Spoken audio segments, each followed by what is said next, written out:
Amen, amen, amen. Hallelujah, hallelujah.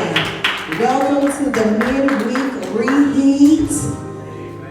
I am so glad to see you all here today. If you could just stand up and tell 3 people, I am glad to see you on today. 3 people, 3 people, 3 people. Come on. Hallelujah. So glad. Blessed to be in the house of the Lord on today.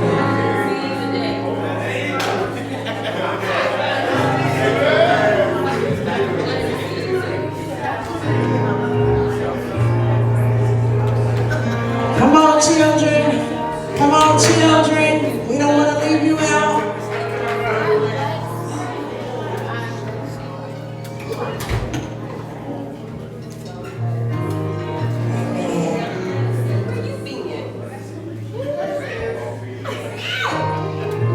All right, so glad to see you all. So I'm not gonna overstep my boundaries because today is not my day. But the Lord gave me some instructions and I'm going to condense them because I don't want to run over my time because the woman of God has a word, okay? So Acts 16 verse 16. Again, I'm going to condense it as much as possible. Please read the entire chapter. When you're there, please say, I am there. Thank you. Acts 16 verse 16.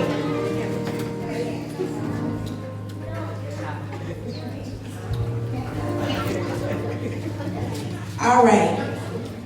Now it happened as we went to prayer that a certain slave girl possessed with the spirit of divination met us, who brought her masters much profit by fortune telling. This girl followed Paul and us and cried out, saying, these men are the servants of the Most High God, who proclaim to us the way of salvation. And this she did for many days. But Paul, greatly annoyed, turned and said to the spirit, I command you in the name of Jesus to come out of her. And he came out that very hour. But when her masters saw that their hope of profit was gone, they seized Paul and Silas and dragged them into the marketplace to the authorities. And they brought them to the magistrates and said, these men, being Jews, exceedingly trouble our city, and they teach customs which are not lawful to us, being Romans, to perceive or observe. Then the multitude rose up together against them, and the magistrates tore off their clothes and commanded them to be beaten with rods. And when they laid many stripes on them, they threw them into a prison, commanding the jailer to keep them securely. Having received such a charge, he put them into the inner prison and fastened their feet into the stocks. Now here's where it gets good. Verse 25, but at midnight, I don't know if you know about the midnight, the first hour of the day. But at midnight, Paul and Silas were praying and singing hymns to God, and the prisoners, that means everybody in the atmosphere, were listening to them, and suddenly, that means all of a sudden, okay, there was a great earthquake so that the foundations of the prison were shaken, and immediately, without hesitation,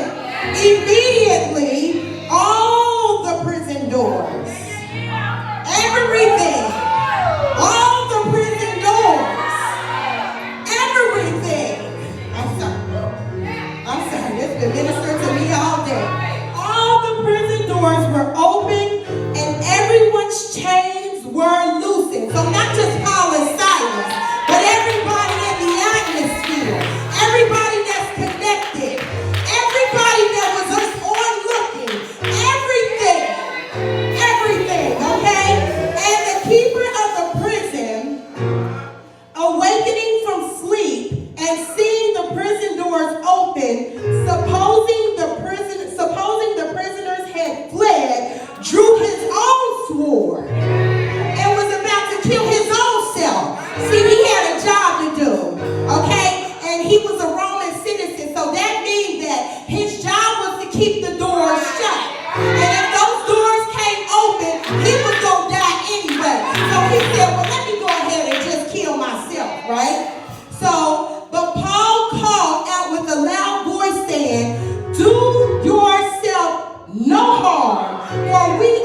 you will be saved, you and your household.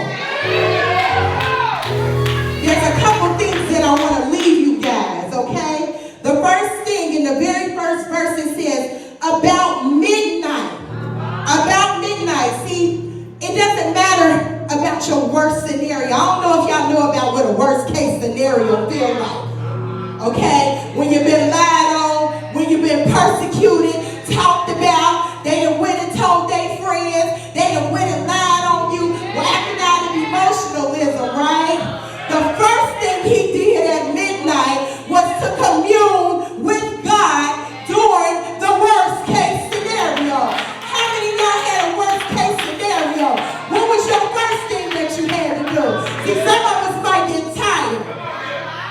Some of us want to go to sleep. Some of us want to say, you know what, forget them, I don't care. But your very first thing you're supposed to do in the worst case scenario, the instruction says to commune with God.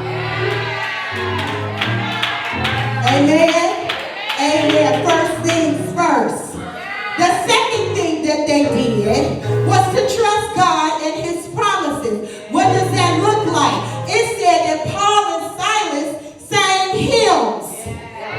Prayer and sang hymns. What does that mean? Prayer and praise and worship. Should nobody have to come up here and pump and prime you? I don't know what you've been through, even if you've been through something.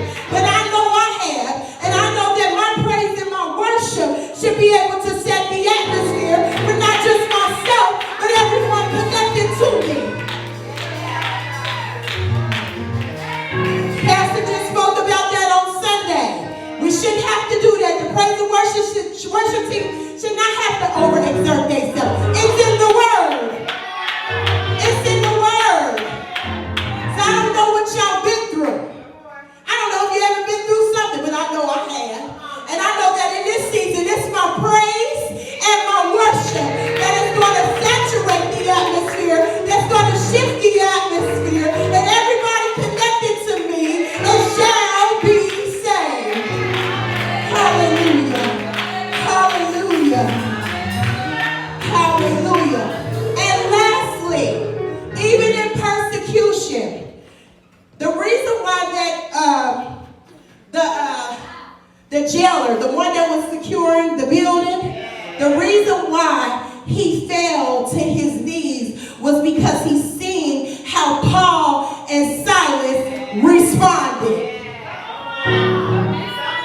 So how many times have y'all been persecuted and decided to respond in emotionalism? How many times have you been persecuted and you decide to pick up the phone and gossip? How many times have you been persecuted and you turned your back on God? How many times? The word says in his response of chaos and persecution, he communed with God. It was his prayers. It was his praise and worship that shifted not just everybody in the atmosphere, but the jailer too, and his household. I'm telling y'all, if y'all don't get it, you better get it. Read Acts 16. The instructions are there. Amen. Amen.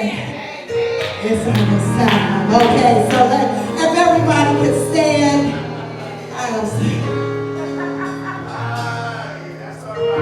everybody can stand as we pray for the woman of God to bring forth this word today. Father God, in the name of Jesus, oh God, we just lift you up, oh God. We just praise you. We adore you. We love on you on today, oh God. We are thankful, oh God, that you always come and see about us, oh God.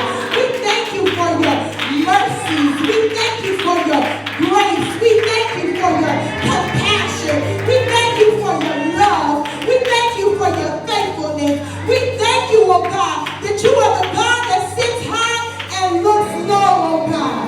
We thank you, oh God. We come with you today, oh God.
today, God. We say, have your way in this place.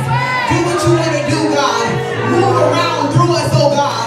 Let your praise and our worship, oh God, ascend to you, oh God. Let it be a sweet smelling savor unto you, God. In the name of Jesus. Hallelujah.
You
have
verse number 25 through 34.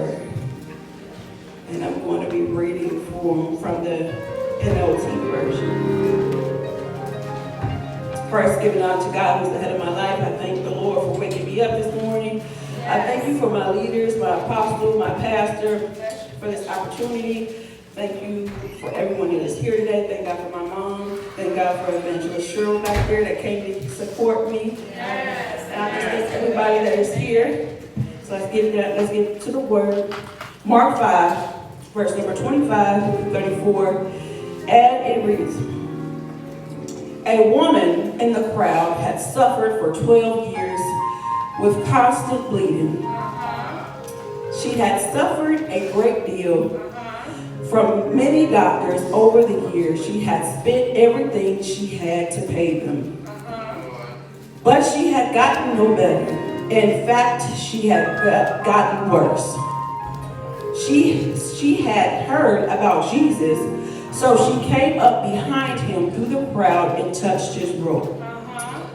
For she thought to herself, if I can just touch his robe, I will be healed.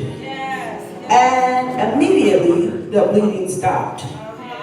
And she could feel in her body that she had been healed of her terrible condition. Jesus realized at once that the healing power had gone out from him. So he turned around in the crowd and asked, "Who touched me?" His disciples said to him, "Look at the crowd pressing around you. How can you ask, 'Who touched me?'" But he kept on looking around to see who had done it. Then the frightened woman, trembling at the realization of what had happened to her, came and fell to her knees in front of him and told him what she had done. And he said to her, "Daughter, your faith has made you well. Go in peace. Your suffering is over." And the word of the Lord is blessed. So, the topic that I have for you guys, the Lord gave me, it says, faith releases your issues. Faith releases your issue. So my assignment today is to encourage you all and to allow you to know that you can release your situations to God through faith. And by the time I'm done, I hope to have encouraged you and strengthened you for the things to come. So I just need you to allow faith to release you. Amen. Amen. The dictionary defines faith as complete trust or confidence in something or someone. Take your time. Then we see that this particular scripture talked about, this particular passage, her faith was the now faith that Pastor Tim talked about Sunday. Yeah. And that is in Hebrews 11:1. Now faith is the substance of things hoped for and the evidence of things not seen. And that's what the woman with the issue of blood had. So here in the story about the woman with the issue of blood, she suffered for 12 years, we know, with the same disease. And as I began studying, I learned the meaning of suffering in Greek, which means pathos, which also deals with her physical suffering, but she suffered in her mind and her emotions.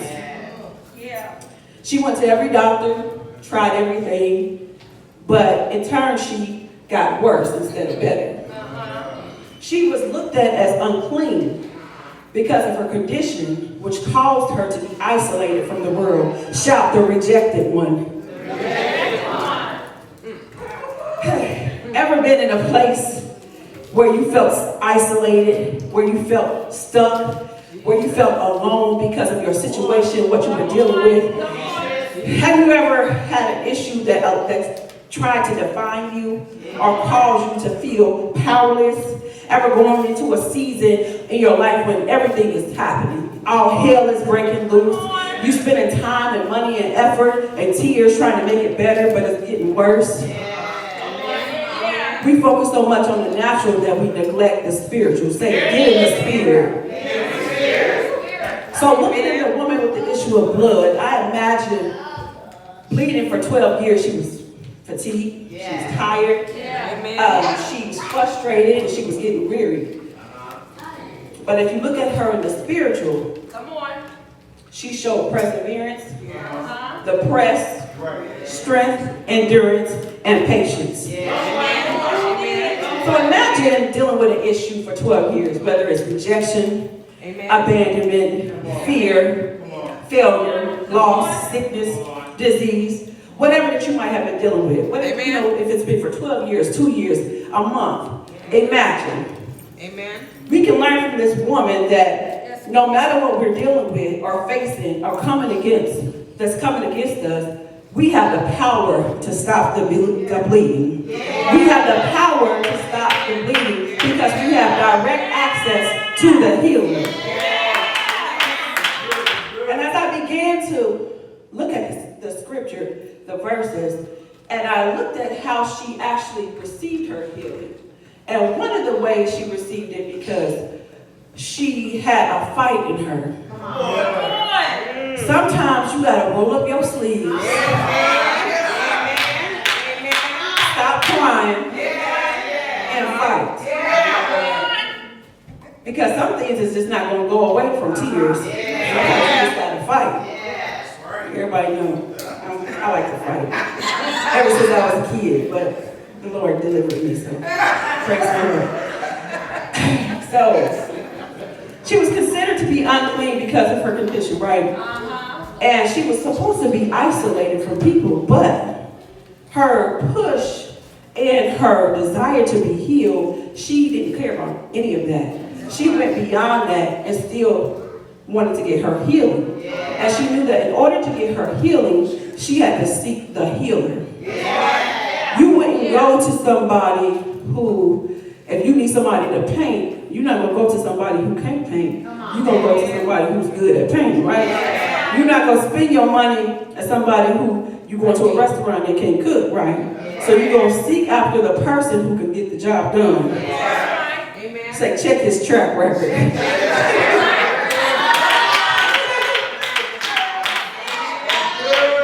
So she wanted to get her healing, so she didn't care what she had to do. She was like, okay, I can possibly be stoned to death, but I'm just going to still go, and I'm going to go after him, right? That's right. One thing about it is when you are sick and tired of being sick and tired,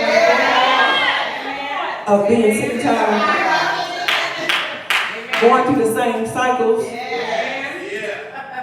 dating and attracting the same men, dating and attracting the same women, getting into the same types of friendships, relationships. When you get tired of those cycles, you're going to come out of it.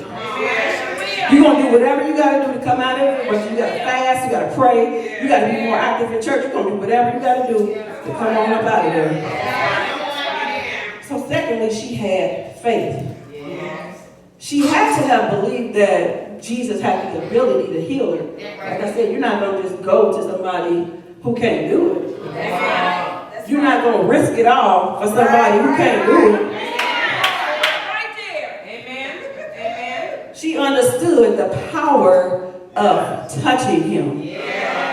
If we will collectively understand the power of touching him, on Sunday mornings when we come in here, whether it's Sunday, whether it's Wednesday, if we collectively touch him, bodies will be healed, people won't be getting up out of the wheelchair, cancer will disappear out of their bodies. I just believe if we will be on one accord, those types of things, we will see those types of miracles. Amen. The fourth thing I wanted to point out is that in verse 31, it says, when Jesus asked, who touched me?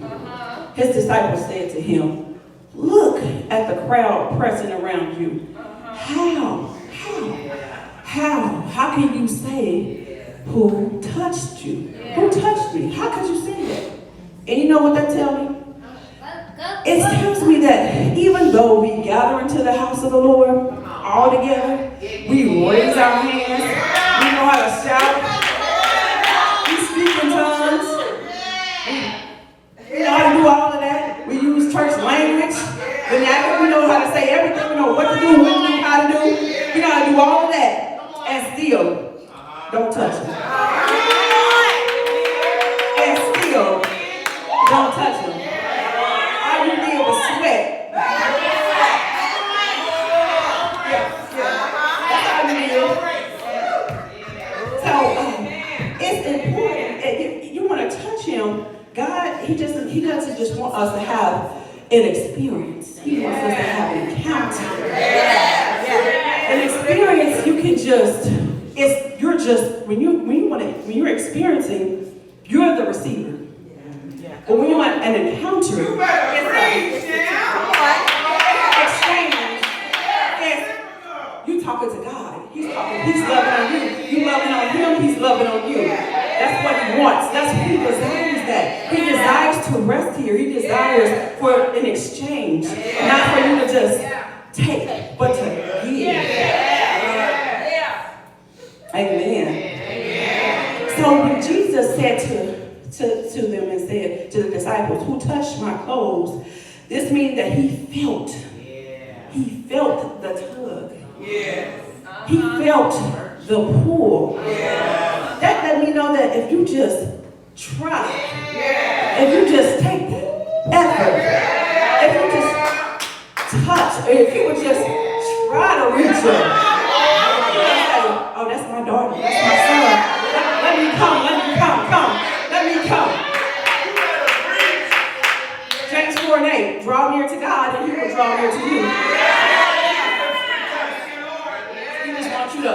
Reach for him. At least just reach.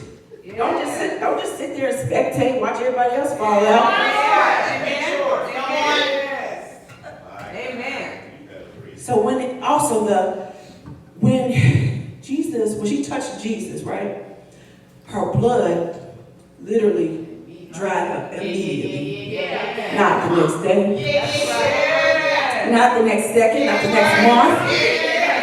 Immediately. So what does that tell me? Faith released her issue. Faith released her issue. So you cannot release your issues without faith. And that's what I really want you to understand is that we spend so much time and we carry it. We carry abandonment. Come on. We carry fear and we're walking around like this. This is how we walking around. Yeah. Hold on to it. We walking around like this. Yeah. Belong to us. This is how we walk around. We walk Yeah.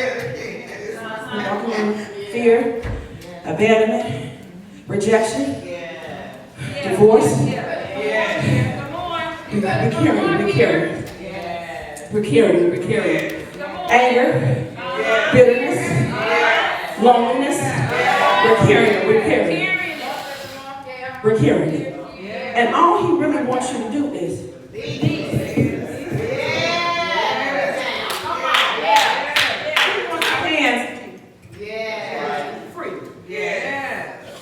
so we need to stop carrying. We have to, in order to do that, we have to really trust that he can do it. For instance, you're not going to just let somebody just randomly hold your baby, right? They might. So we got to trust him. We have to trust him. And that's why a lot of us carry so much because we don't trust him to get rid of it. We don't trust him to, if we give it to him, that he'll deal with it. We want to deal with it. We feel like us dealing with people the way we want to is going to benefit us. And we find ourselves stuck in situations that we shouldn't even be in. If we would just release it and let it go. And look at Hebrews 6:11-6. It says, but without faith, it's impossible to please him. For he that cometh to God must believe that he is,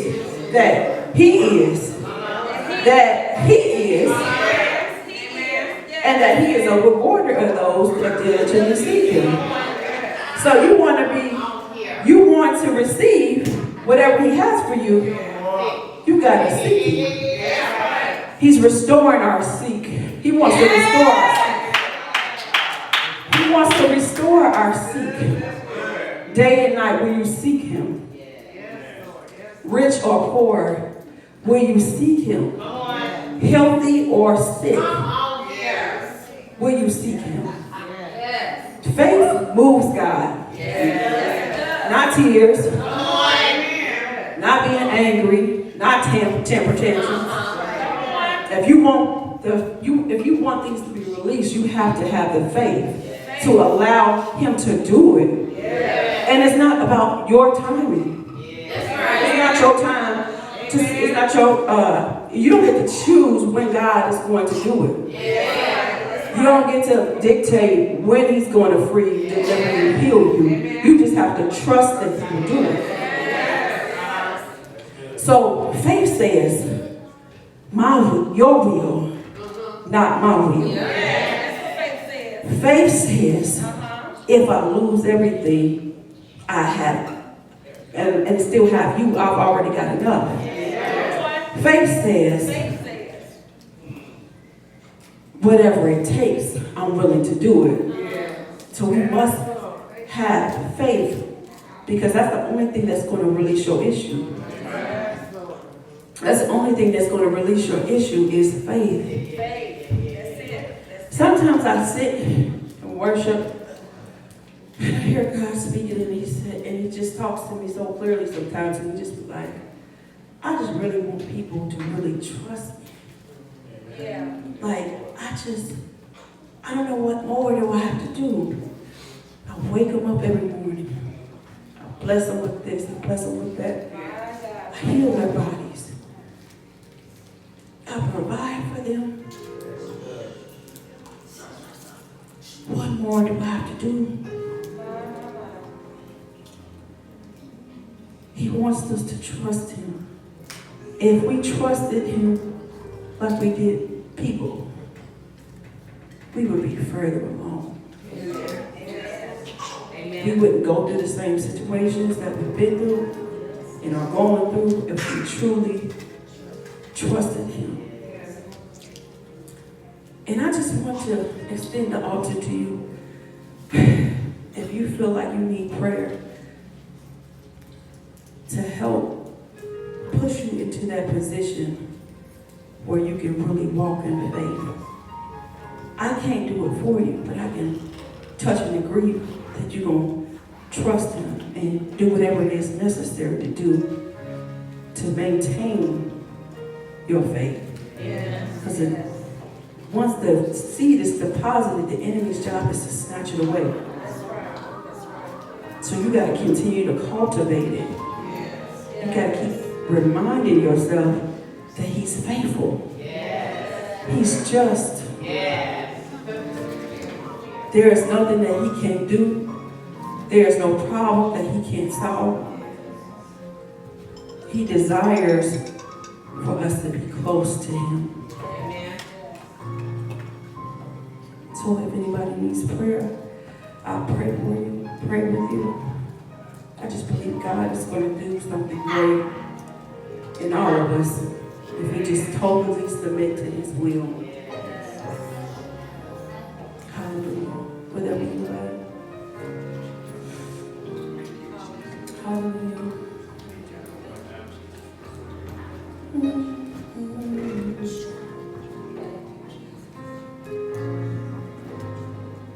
A blessing from you.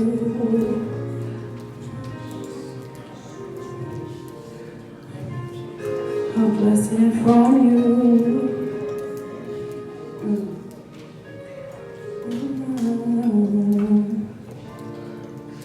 My hands are lifted up.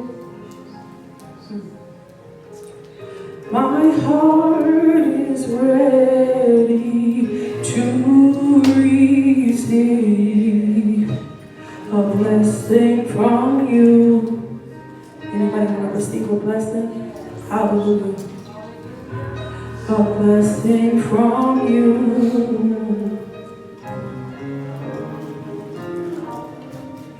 My hands are lifted up. My heart is ready to receive a blessing from you.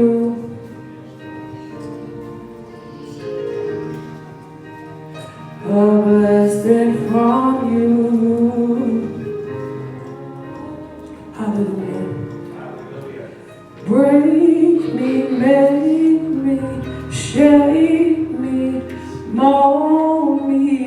My heart is ready to receive a blessing from you.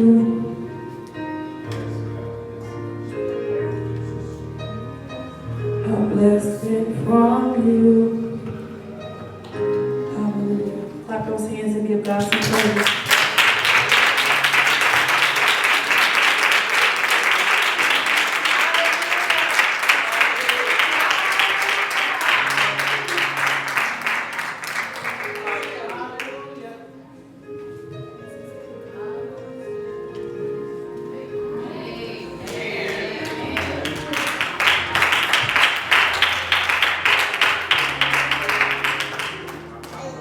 Amen, amen. What a marvelous word. I thank God for that word on today. Hallelujah, hallelujah. We have the power to stop the bleeding. So if you're bleeding, it's because you want to. It's because you like it there. You got the power to stop the bleeding. Direct access. Hallelujah. Hallelujah. Woo, I got a page full of notes. Between you and Pastor, I done learned something this week. Amen. We got some anointed people at Flame of Fire. Hallelujah. Hallelujah. Thank you. Thank you. Thank you. All right. So let's go forward and get our offering together, our tithes and offering. We think we have the deacons. If you guys can come forth. Hallelujah.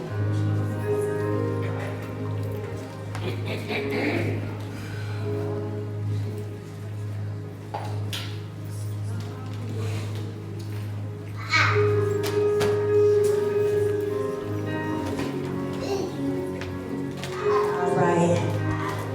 We can get some.